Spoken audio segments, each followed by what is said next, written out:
What if the future of freedom doesn't depend on elections, speeches, or protests, but on software?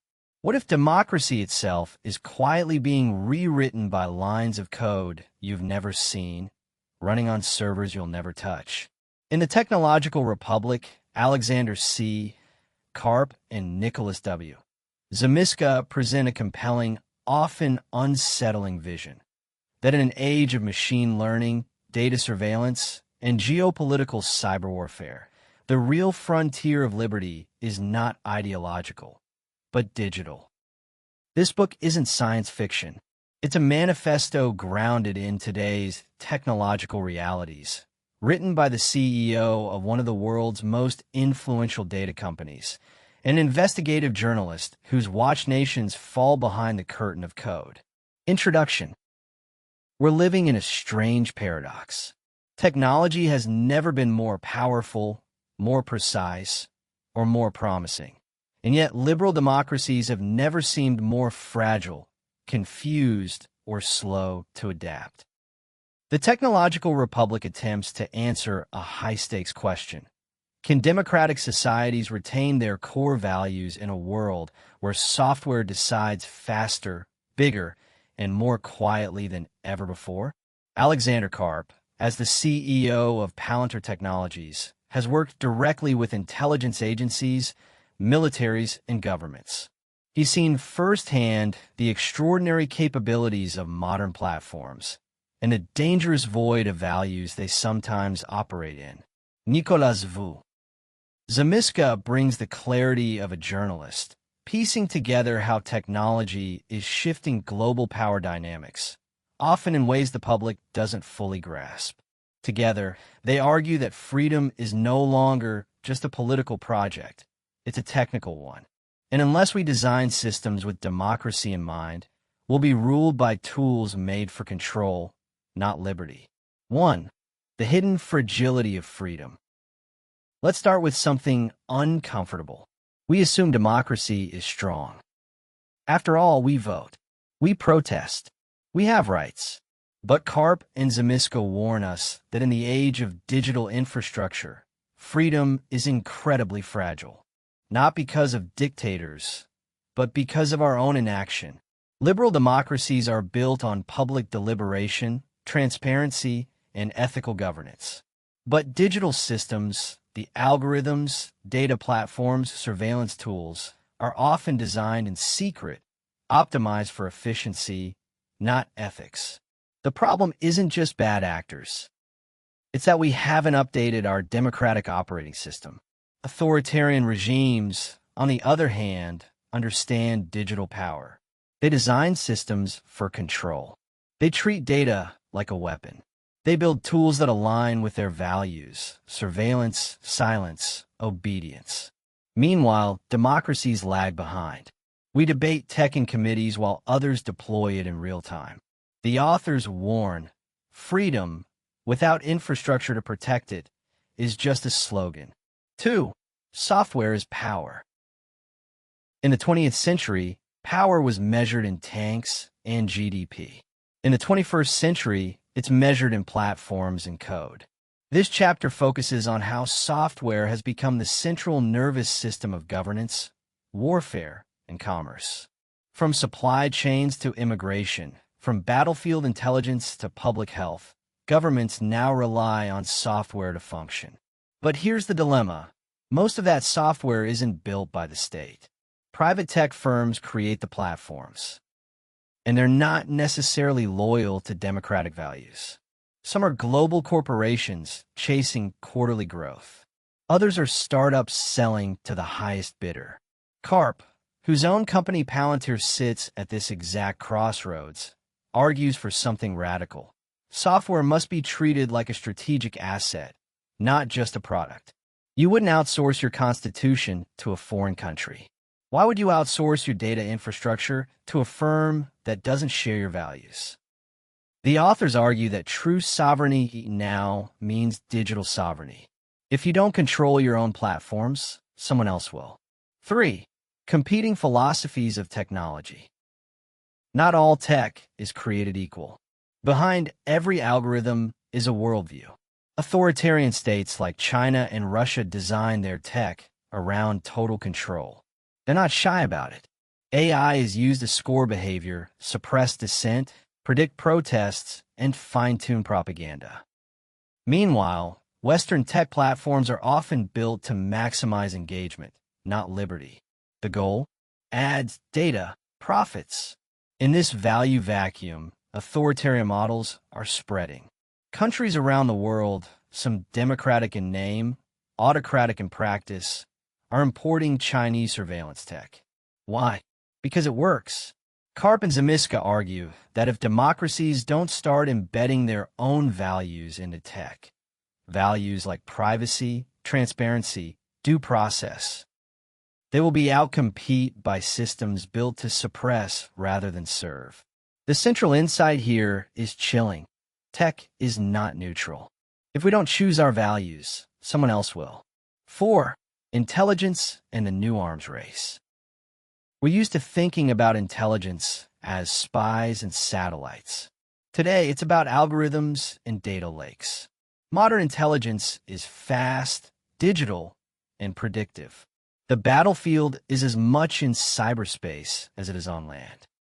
And the best tools often come not from governments, but from startups and software firms. Karp details how Palantir has worked with Western intelligence to uncover terror plots, track battlefield movements, and manage pandemics.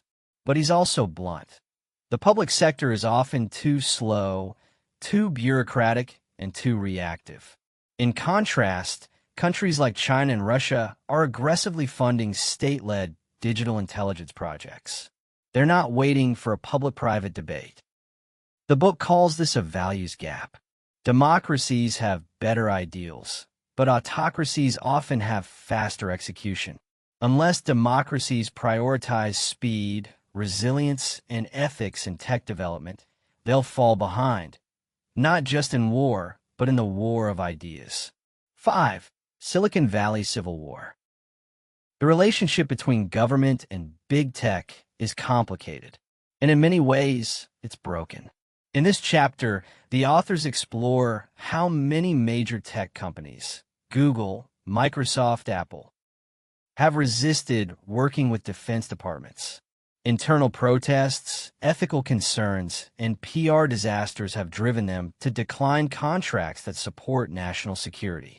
At the same time, these companies continue to sell powerful tools to commercial partners and sometimes to authoritarian states. Palantir, by contrast, was founded with the idea of supporting Western democracies.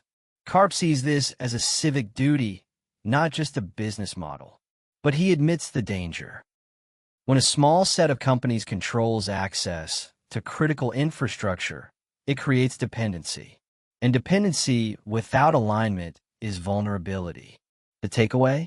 Governments must diversify their tech suppliers, invest in homegrown alternatives, and stop relying on companies whose values they cannot influence. 6. The moral architecture of code. What makes a system democratic? It's not just who runs it, it's how it runs. This chapter introduces the idea of moral software architecture.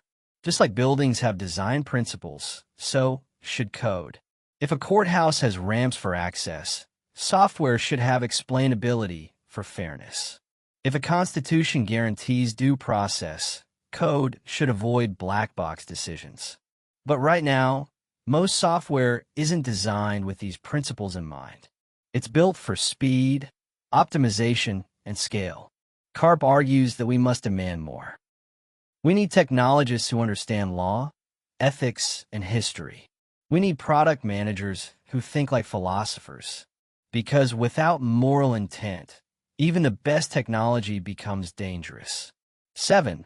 Building democratic resilience. How can we make technology strengthen democracy rather than hollow it out? The authors offer a roadmap. Open standards. Build platforms that are interoperable, transparent, and accountable. Sovereign cloud infrastructure. Stop storing sensitive government data on foreign-owned platforms. Civic-aligned AI. create machine learning systems that reinforce, not undermine, freedom, privacy, and human dignity. Public-private partnerships, not just in name, but in purpose and alignment. Tech education for citizens. A population that doesn't understand the tools governing it is easily manipulated. The vision is not anti-tech. It's pro-values.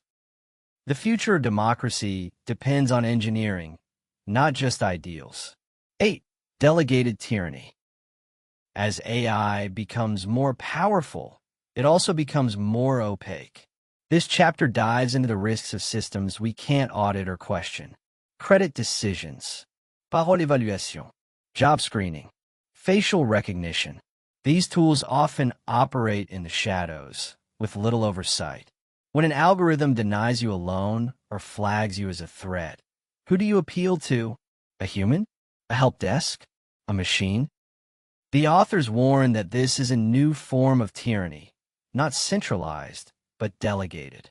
Not visible, but embedded. Democracies must demand explainability. If a system can't justify its decisions, it shouldn't be allowed to make them. 9. Tech power, accountability, and a new aristocracy. Tech executives wield extraordinary influence. Their platforms shape elections, culture, and commerce. But unlike politicians, they aren't elected. Unlike generals, they don't report to Congress. This chapter critiques the emergence of a new aristocracy, one based not on birth or land, but on code and capital. Karp is not anti-wealth, but he is deeply wary of power without accountability. He calls for new frameworks, tax systems that reflect digital monopolies, regulation that addresses platform dominance, and laws that ensure platforms can't undermine democratic institutions. Democracy, he writes, must be upgraded before it's overwritten. 10. A new civic code. The final chapter is a call to action. We need more than reform. We need a new civic code, a shared understanding of how digital systems should serve society. It's time for governments to invest in value-aligned platforms. Time for citizens to learn not just how to use apps, but how to question algorithms. Time for technologists to write code that remembers what it means to be human. This isn't nostalgia. It's survival. In the author's words, we must code for democracy or be coded by something else. Conclusion. So, after nearly an hour exploring the technological republic, what are we left with? A sense of urgency, a sobering realization, but also a spark of hope. What Karp and Zamiska offer in this book is not doom and gloom. It's a mirror, a hard look at how far we've come, and how dangerously close we are to losing control of the very tools we've built to help us. This isn't about hating technology. It's about redefining the relationship between democracy and digital power. It's about realizing that freedom isn't self-sustaining. It's something we engineer. And if we don't build it in, we're building it out. Because here's the truth. Every line of code, every algorithm, every platform, these are not neutral. They're shaped by choices. And right now, too many of those choices are being made in silence, behind closed doors, optimized for efficiency, not ethics. The technological republic tells us, if you care about democracy, you need to care about data. If you value liberty, you can't ignore infrastructure. And if you want your society to reflect your values, you have to make sure your technology does too. This book urges us to ask harder questions. Who controls the platforms we use every day? What values are embedded in the systems that decide our credit, our news feeds, our borders, our security? And what happens when a free society outsources its brain to tools it didn't design and can't fully understand? These aren't just policy questions. They're personal, because you're already living inside the consequences. Every search result, every algorithmic recommendation, every targeted ad. It's all part of a digital ecosystem that was built by someone, somewhere, with some set of goals. Now, you have a choice. You can pretend these systems are too complex, too abstract, too distant to matter. Or you can begin to see the bigger picture. You can be part of a generation that demands accountability from the invisible architecture that governs our lives. That means educating yourself. It means questioning the platforms you use. It means supporting leaders who understand that democracy must evolve or risk becoming obsolete. It might mean building new tools, better tools, tools that reflect fairness, transparency, and respect for human dignity. Not because it's easy, but because it's necessary. So, if this summary moved you, challenged you, or made you think a little differently about the world you live in, don't stop here. Pick up the full book, The Technological Republic by Alexander C. Karp and Nicholas W. Zamiska. Read it slowly. Take notes. Reflect. Debate. It's not just a tech book, it's a citizenship book for the 21st century. Share this video with friends, colleagues, or classmates. Spark a conversation about ethics in AI, data sovereignty, and the future of freedom. The more people who understand what's at stake, the better chance we have at shaping it. Speech Balloon, drop your thoughts in the comments. What part of this summary stood out to you the most? Do you think tech can be redesigned to support, not control, democracy? Let's talk about it. And finally, if you found value in this summary, hit that subscribe button and turn on notifications. Here at AudioBookCAPS, we bring you the ideas that matter in digestible, thought-provoking formats that fit your life. Thanks for spending your time with us today. Until next time, stay curious, stay critical, and always listen, learn, level up.